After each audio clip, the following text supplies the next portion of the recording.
आपने कहावत सुनी होगी, कभी कभी मरे हुए लोग भी कुछ कह जाते हैं और कभी कभी वे चुपचाप लौट आते हैं अपने अधूरे काम पूरा करने। 8 मार्च 2012 एक शांत वीरान हॉस्पिटल, सब छुट्टी पर थे पर एक इंसान ड्यूटी पर मौजूद था। राजीव, एक ऐसा पोस्टमार्टम एक्सपर्ट जिसने हजारों लाशों को देखा था, लेकिन उस दिन जो उसने देखा वो ना मेडिकल साइंस में था और ना ही उसकी समझ में। एक ऐसी बॉडी जिसकी आंखें बार बार खुल रही थी, एक ऐसी लाश जो जिंदा लग रही थी, एक ऐसा नाम जिसने राजीव की रूह तक हिला दी। क्या होता है जब किसी का अतीत मौत बनकर वापस लौटता है? क्या सच में आत्माएं लौट सकती है बदला लेने, या फिर ये सब सिर्फ दिमाग का खेल है? देखिए एक दिल दहला देने वाली सच्ची घटना से प्रेरित कहानी, पोस्टमार्टम। यह कहानी 35 साल के राजीव की है। राजीव एक सर्जन था और वे पिछले कुछ सालों से पोस्टमार्टम करने के लिए अपने शहर में काफ़ी मशहूर हो चुका था।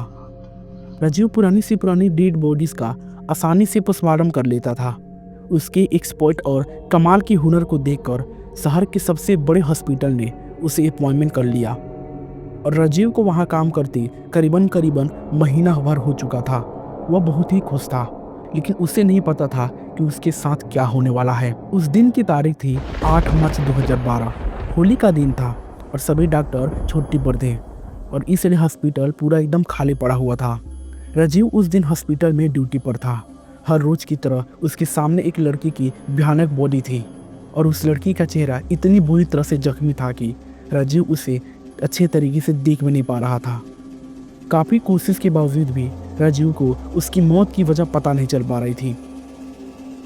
राजीव को ऐसा लग रहा था जैसे उस लड़की की बॉडीज कई सालों से सड़ रही हो, इसलिए कुछ भी पता लगा पाना बहुत ही मुश्किल हो रहा था।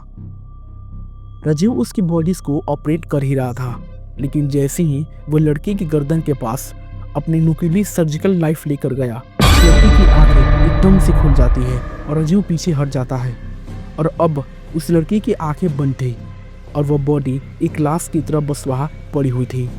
राजीव को लगा कि मरा हुआ इंसान कैसे अपनी आंखें खोल सकता है, तो उसने सोचा कि शायद उसका वहम होगा और उसने आगे जाकर फिर से अपना सर्जिकल नाइफ उठा लिया। राजीव ने उस लड़की की गर्दन में चाकू घुसाया और उसकी खाल को गर्दन से नीचे चीरने लगा, लेकिन ऐसा करते ही उस लड़की की आंखें फिर एक बार खुल जाती है और उसकी आंखें चारों तरफ घूमने लगती है।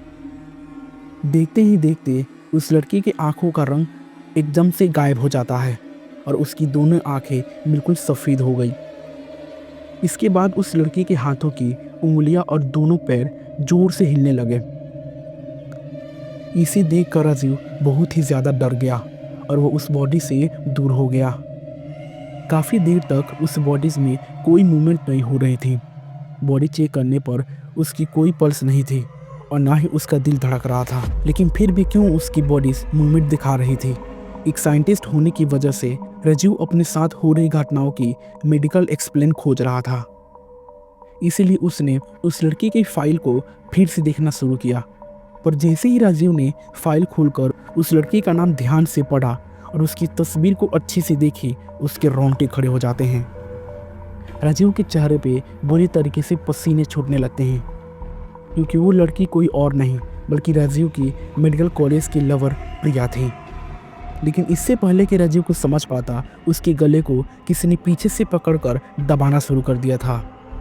राजीव ने पीछे मुड़कर देखा तो प्रिया की लाश वहाँ खड़ी उसका गला दबा रही थी। कमरे में जल रही लाइट्स जोर जोर से फ्लिकर करने लगी। राजीव को समझ में नहीं आ रहा था कि वहाँ क्या हो रहा है। राजीव चिल्ला भी नहीं पा रहा था। उसने किसी तरह अपने पास रखा अपना सर्जिकल नाइफ उठाया और उस लड़की के हाथों पर कट करने लगा, पर वो लड़की अपनी सफ़ेद आंखों से राजीव को बस घूरी जा रही थी और उसका गला दबाए जा रही थी। देखते ही देखते उस लड़की का रूप एकदम से बदल गया।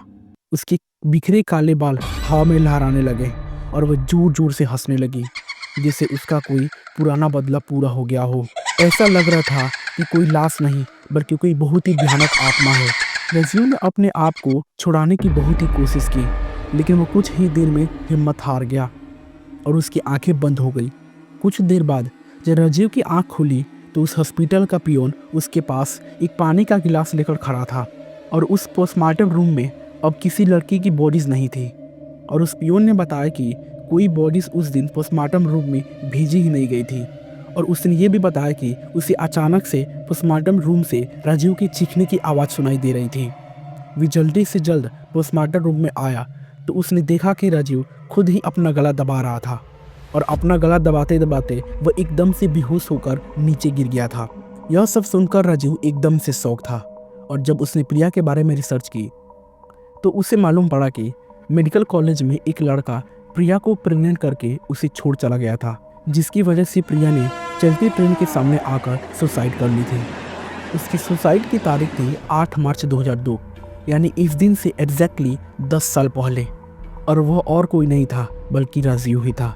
और उस दिन के बाद से ही प्रिया की वह खौफनाक आत्मा उसे हर जगह दिखने लगी और वह एक साया बनकर राजीव का पीछा करती। प्रिया की आत्मा राजीव को खुदकुशी करने के लिए उसे हमेशा उकसाती रहती थी। और एक दिन एक्चुअली में ऐसा ही हुआ। राजीव इतना ज़्यादा डर गया था कि उसने ट्रेन के सामने जाकर अपनी जान दे दी। तो गाइस, आपको ये स्टोरी कैसी लगी आप हमें कमेंट में ज़रूर बता सकते हो। और इसी तरह की हॉरर स्टोरी सुनने के लिए आप हमारे चैनल को सब्सक्राइब ज़रूर करें।